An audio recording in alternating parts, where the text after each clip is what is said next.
Hello friends, my name is Mridul Gupta and today I am with you all to discuss and build an understanding of DTAA. DTAA stands for Double Taxation Avoidance Agreement, as we all know. But let's just understand why there is a need for DTAA and how does this comes into the picture. It has links with international taxation, of course.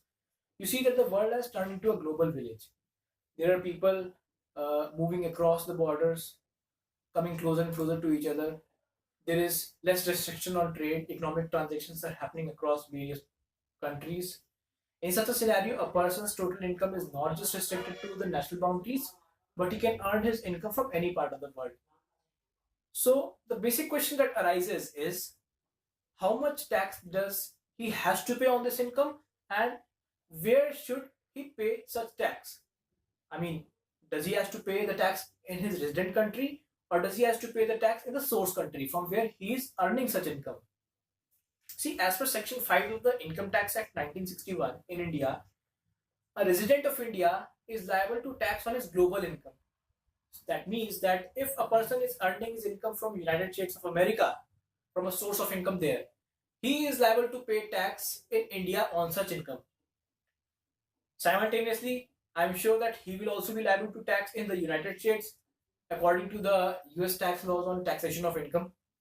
So let's take an example of a person who is earning income from the United States of America of rupees 100. So if a person is earning rupees 100 in the United States of America, he is a resident of India, let's just assume 100 rupees of income that he has earned in United States of America, tax rate and the US is say 40%.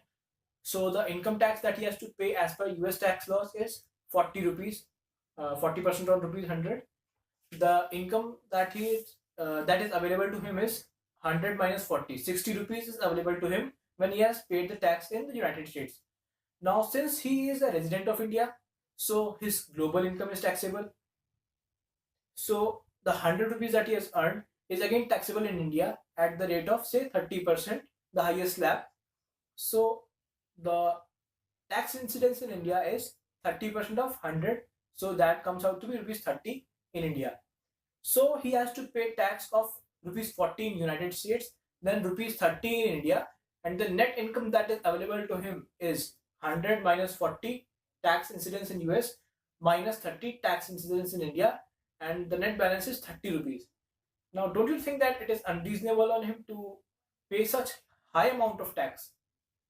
You see, when a person is subject to high amount of taxes, then there is probably a case of tax evasion from his side, because he will not be willing to pay so much tax. I mean, it is unreasonable to collect tax on a income twice.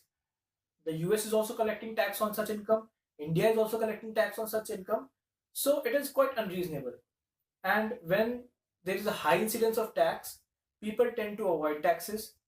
There is a parallel economy of black money built in the countries, both the source country and the resident country, and people try to figure out ways by which they can evade taxes.